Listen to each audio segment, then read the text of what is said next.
रात के 12 बज रहे थे जब विमल बाबू सिनेमा हॉल से बाहर निकले। पास ही की एक गुमटी से सिगरेट लेकर विमल बाबू उसे सुलगाते हुए पैदल ही अपने हॉस्टल की ओर चल दिए। पिक्चर तो कुछ खास नहीं थी, पर ठीक ठाक मनोरंजन हो गया। अपने आप से बड़बड़ाते हुए विमल बाबू ने एक गहरा कश खींचा और अपने फेफड़ों में सारा भरा धुआं हवा में उछाल दिया। मौसम काफी सर्द हो गया था। दिसंबर की शुरुआत थी। हल्की हल्की ओस पड़ रही थी और कोहरा घरों को, सड़कों को, लोगों को अपने में समेटता बढ़ा चला जा रहा था। इक्का दुक्का गाड़ियों की आवाजाही सड़क पर निरंतर बनी हुई थी। आज शाम से ही विमल बाबू का मन अशांत था। पिछले हफ्ते जिस नौकरी के लिए इंटरव्यू देकर आए थे, आज उसका परिणाम ना के रूप में आ गया था। इस नाउम्मीदी से विमल बाबू का हृदय खिन्न हो गया। बहुत मेहनत की थी इस परीक्षा के लिए। जब परीक्षा में उत्तीर्ण हो गए तो मन गदगद था कि बस अब इंटरव्यू ही रह गया है, फिर तो नौकरी पक्की। बहुत सपने देखे थे, बड़ी आशा थी इस परिणाम से, लेकिन क्या मतलब निकला, सब बेकार। मन में विचारों का द्वंद्व मचा हुआ था।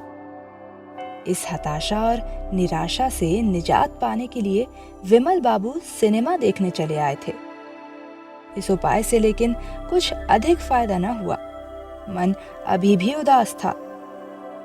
विमल बाबू सड़क के किनारे फुटपाथ पर अपनी सिगरेट संगिनियों के साथ मन की उदासी समेटे धीरे धीरे चले जा रहे थे। सिनेमा हॉल से उनका हॉस्टल कोई आधे पौन किलोमीटर की दूरी पर था और हॉस्टल में समय की कोई पाबंदी भी नहीं थी। जब चाहे आओ, जब चाहे चले जाओ।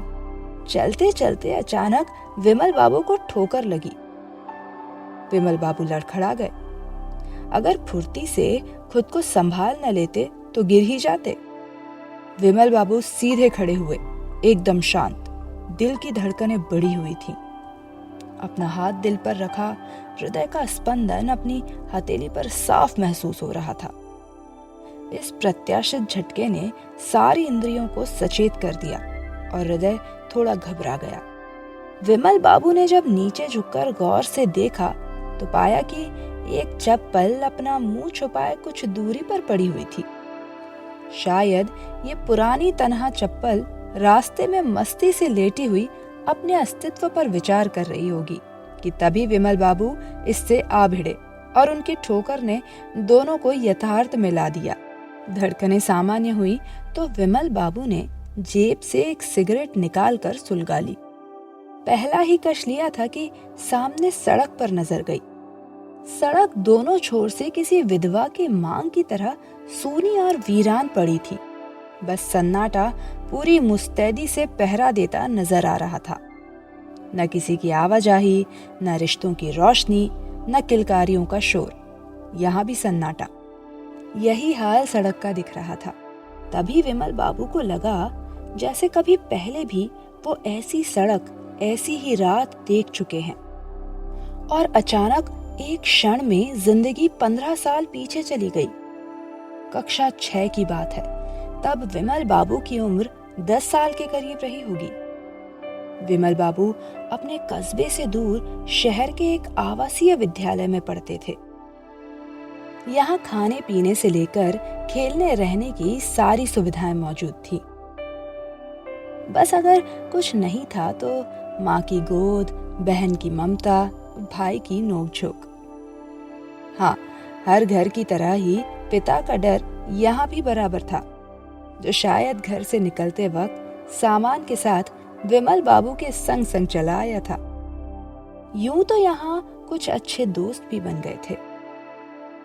शिक्षकों का स्वभाव भी स्नेहमय था, लेकिन रात अक्सर घर की यादों में सुबकते हुए ही गुजरती। हर महीने के सेकंड संडे को माता पिता या कोई परिजन अपने बच्चों से मिलने यहाँ आ सकते थे। यही दिन था जिसका सभी बच्चे बेसब्री से इंतजार करते थे। बाकी सबकी तरह ही विमल बाबू की आंखें भी इस दिन स्कूल के गेट पर माता के इंतजार में लगी रहती थी। विमल बाबू को इस दिन घर का स्वादिष्ट भोजन, मिठाइयाँ इत्यादि पूरे महीने के इंतजार के बाद नसीब हो पाती थी। घर चूंकि दूर था और गिनी चुनी बसें ही चलती थी, तो विमल बाबू के घर वाले 12 बजे से पहले ना आ पाते और 3 बजे करीब वापस चले जाते। लेकिन ये 3 घंटे विमल बाबू के लिए एक युग से कम ना होते, जिसमें वो रो लेते, हंस लेते, एक पूरा जीवन जी लेते। 2 साल गुजर गए।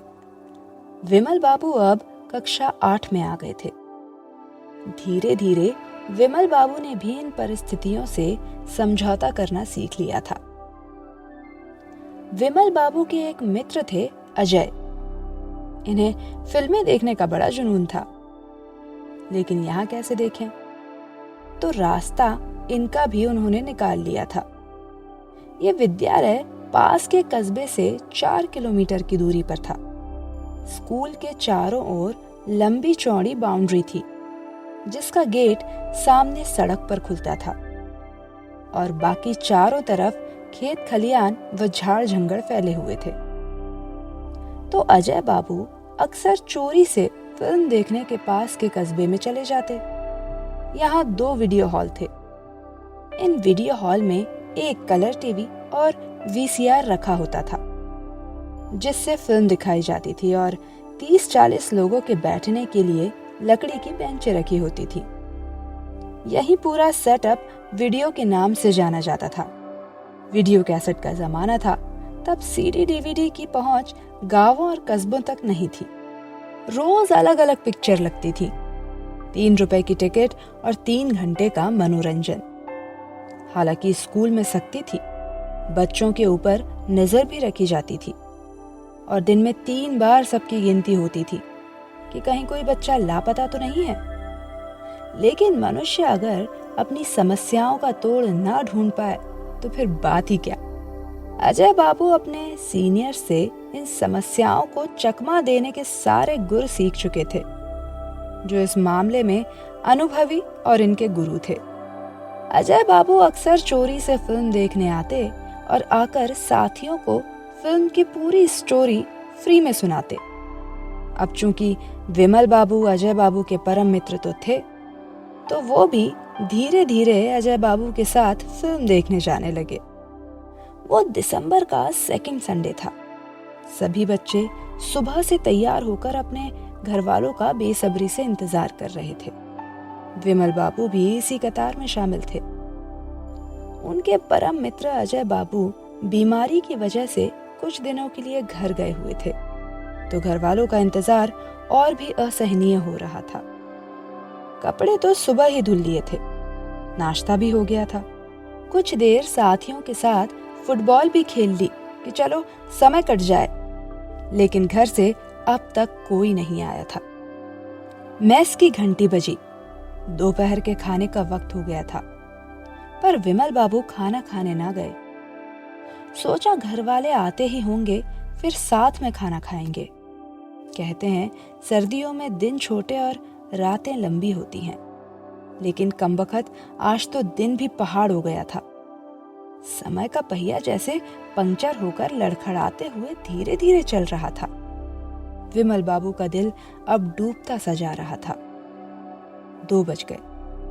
अब घर वालों के आने की कोई उम्मीद ना रही। विमल बाबू को रोना आ गया। समझ नहीं आ रहा था कि आखिर क्यों ये बिछोह। मन उदास था, दुखी था और गुस्से में था। और फिर विमल बाबू ने इस तन्हाई, इस दुख से उबरने के लिए फिल्म देखने जाने का सोचा। आज से पहले विमल बाबू कभी अकेले फिल्म देखने न गए थे, लेकिन आज उनके दुख और आक्रोश ने उनकी हिम्मत को बढ़ा दिया था। विमल बाबू बाउंड्री फांद के एक खेत से होते हुए मुख्य सड़क तक पहुंच गए। ये रास्ता अजय बाबू के साथ उन्होंने कई बार पार किया था। कोई 50 कदम की दूरी पर चुंगी नाका था, जहां गाड़ियां रुकती थीं और यहीं से अजय बाबू जैसे अनुभवी लोग ट्रक वालों, ट्रैक्टर वालों, दुपहिया वाहनों वालों से अक्सर लिफ्ट लेकर उस कस्बे तक जाते थे। विमल बाबू चारों तरफ सतर्कता से देखते हुए नाके तक पहुंचे। एक ट्रैक्टर खड़ा था। ट्रैक्टर वाला शायद नाके वाले साहब से नाश्ते पानी का इंतजाम कर रहा था। जैसे ही ट्रैक्टर वाला वापस ट्रैक्टर पर आकर बैठा, विमल बाबू ने सकुचाते हुए उससे निवेदन किया, भैया आगे तक छोड़ दोगे? ट्रैक्टर वाले ने एक नजर विमल बाबू पर डाली और फिर बोला, बैठ जाओ। विमल बाबू पीछे ट्रॉली में जाकर बैठ गए।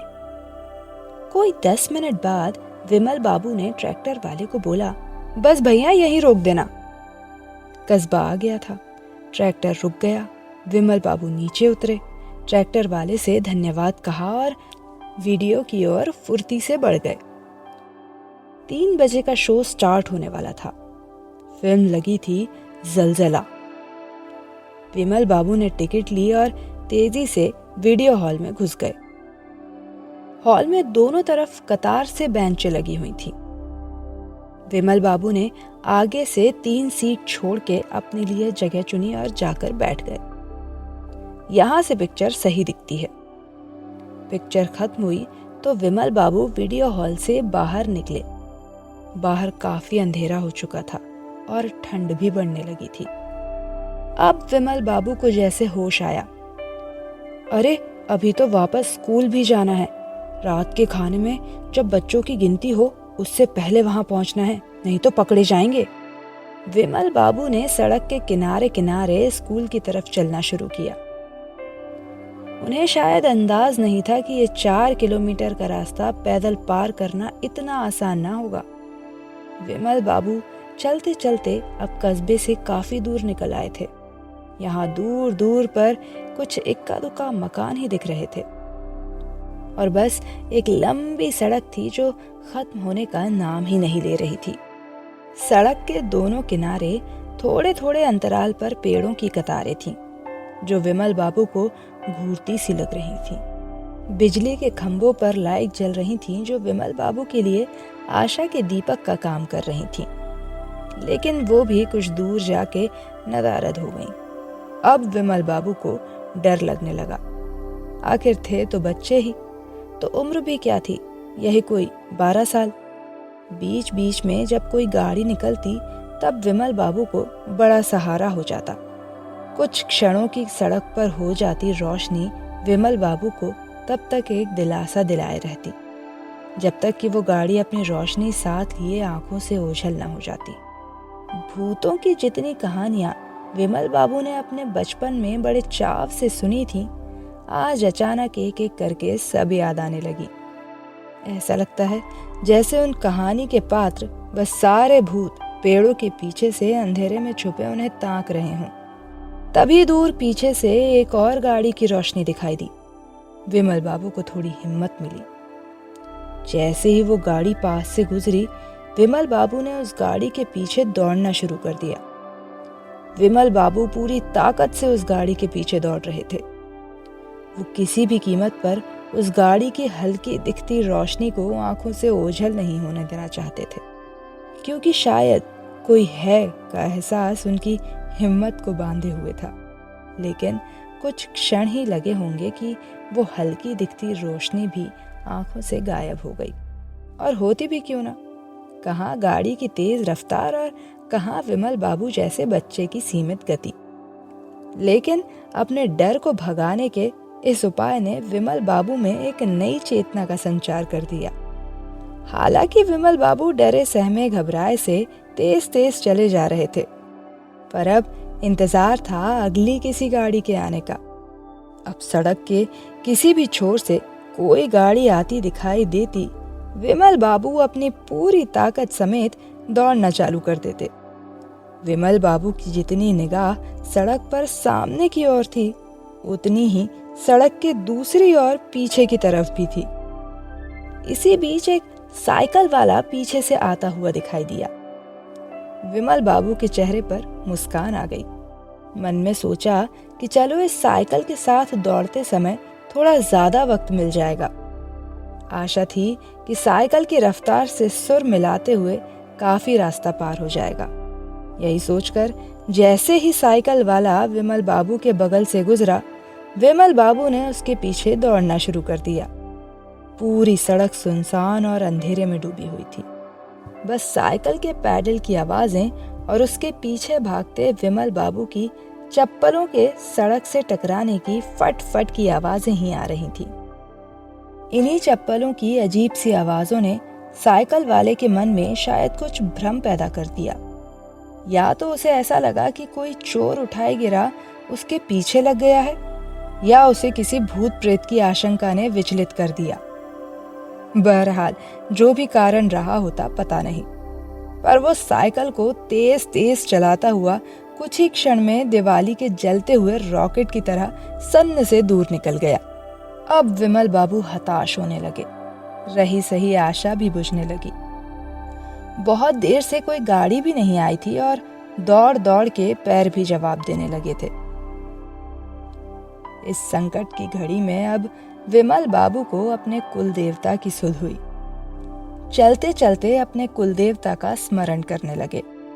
घर पर जब भी कभी विमल बाबू को अंधेरे से डर लगता था, तब उनकी माता श्री अक्सर कहती थी, बेटा जब कोई भी परेशानी हो अपने कुल देवता का स्मरण किया करो, वो हमेशा साथ होते हैं।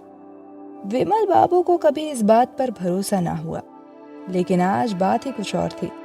विमल बाबू कहने लगे, भगवान बस आज कैसे भी करके स्कूल पहुंचाओ, इस डर से बाहर निकालो। अब दोबारा कभी ऐसा नहीं करेंगे। आज गलती हो गई, माफ करो। कहते हैं अगर सच्चे दिल से ईश्वर को पुकारा जाए तो हमारी आवाज जरूर सुन लेते हैं। अपनी अपनी आस्था और विश्वास है। तभी क्या देखते हैं कि पीछे से एक और साइकिल वाला चला आ रहा है। विमल बाबू को फिर से थोड़ी हिम्मत मिली कि चलो कुछ देर का साथ और मिल जाएगा। साइकिल वाला नजदीक आया और विमल बाबू के पास रुक गया। बोला, बेटा कहाँ जा रहे हो? विमल बाबू को ऐसी किसी परिस्थिति की कोई उम्मीद नहीं थी। विमल बाबू, यहीं तक जाना है, आरटीओ तक। साइकिल वाला, बेटा वो तो यहाँ से काफी दूर है, करीब 2 किलोमीटर के लगभग। वहां तक कैसे, पैदल ही जा रहे हो? विमल बाबू बोले, हाँ। साइकिल वाला बोला, चलो मैं छोड़ देता हूँ, बैठो। मना करने का तो कोई प्रश्न ही नहीं था। उसने साइकिल आगे बढ़ाई और विमल बाबू पीछे कैरियर पर बैठ गए। विमल बाबू को अब जी में जी आया। ऐसा लगा जैसे सालों बाद राहत की चांदनी आसमान से छिटक रही हो। कुछ देर की खामोशी के बाद उस साइकिल वाले ने विमल बाबू का नाम पूछा। विमल बाबू ने सोच के बोला, राम प्रसाद। जब सुकून की छांव मिलती है तो दिमाग शातिर हो जाता है। विमल बाबू अपनी असली पहचान बताकर स्कूल तक नाम पहुंच जाने का खतरा नहीं उठाना चाहते थे। उन्हें लगा कहीं ऐसा ना हो कि यह आदमी नाम क्लास पूछकर वार्डन के पास बताने चला जाए। स्कूल वालों का डर कहानियों के उन भूतों से कहीं ज्यादा था जो विमल बाबू कहीं पीछे छोड़ आए थे। मन में ग्लानि हुई कि जो व्यक्ति मदद कर रहा है उसी से झूठ बोलकर उसे बेवकूफ बना रहे हैं। झूठ बोलने का दिल में अफसोस हुआ, लेकिन इसके अलावा और कोई चारा भी तो नहीं था। उस आदमी ने जो भी पूछा, विमल बाबू ने झूठी जानकारी दे दी। हाँ, इतना जरूर बता दिया था कि फला स्कूल में पढ़ते हैं और आज कस्बे तक जरा घूमने गए थे। आरटीओ अब कुछ कदम तक ही रह गया था। विमल बाबू बोले, बस यहीं उतार दीजिए। साइकिल वाला, चलो तुम्हें स्कूल के अंदर छोड़ आते हैं। अब विमल बाबू डर गए, क्योंकि जानते थे कि गेट पर गार्ड बैठा होगा और अंदर कोई भी शिक्षक मिल गया तो शामत आ जाएगी। कहाँ से आ रहे हो, किससे पूछकर गए थे, जैसे सवालों का विमल बाबू के पास कोई उपयुक्त उत्तर न था। विमल बाबू ने जोर देके बोला, नहीं नहीं, आप बस यहीं उतार दीजिए, मैं चला जाऊंगा। पता नहीं क्या था कि उस आदमी ने बिना और कोई सवाल किए साइकिल आरटीओ के पास रोक दी और तब उसने बताया कि उसे जहां विमल बाबू मिले थे वहीं से कुछ कदमों की दूरी पर जो एक बाईपास रास्ता निकला था वहीं जाना है। साइकिल वाले ने स्नेह से विमल बाबू को देखा और सर पर ममता भरा हाथ फेरते हुए कहा, बेटा अपना ख्याल रखना और कभी मत डरना। बस इतना कह के वो चले गया। विमल बाबू एहसानमंद नजरों से उसे जाते हुए तब तक देखते रहे जब तक उसकी आकृति अंधकार में विलीन नहीं हो गई। यहाँ से स्कूल के अंदर जाना कोई बड़ी बात नहीं थी। जब विमल बाबू स्कूल के अंदर पहुंच गए तो ऐसा लगा कि जैसे जंग जीत आए। उस अनजान आदमी के प्रति मन श्रद्धा और कृतज्ञता से भर गया। पता नहीं वो कुल देवता थे या कोई संयोग मात्र कि जब कुल देवता का नाम लिया तभी वो आदमी वहां आया। बस इतना पता था कि उस डर के दौरान, उस संकट की घड़ी में वही आदमी विमल बाबू का मसीहा था, भगवान था। साइकिल की घंटी बज उठी और विमल बाबू अतीत से वर्तमान में आए। देखते हैं एक आदमी साइकिल पर भजन गुनगुनाते हुए उसके पास से गुजर रहा है। तन के तमूरे में जो सांसों का तार बोले, जय सिया राम, राम जय राधे श्याम। विमल बाबू के सारे डर, संशय, दुविधाएं मिटती चली गईं। हताशा और निराशा का जाल छिन्न भिन्न हो गया। उदासी अब मुस्कान बनकर होठों पे नाचने लगी और मन के मंजीरे खनखना उठे। तन के तमूरे में जो सांसों का तार बोले, जय सिया राम, राम जय राधे श्याम। दोस्तों, ये कहानी और ऐसी और भी कहानियों के लिए आपको सिर्फ प्ले स्टोर पर जाकर प्रतिलिपि FM टाइप करना है और आप इसको इंस्टॉल करके ढेर सारी कहानियाँ सुन सकते हैं और उसके बाद लॉगिन करके आराम से अपना समय एंजॉय कर सकते हैं। शुक्रिया।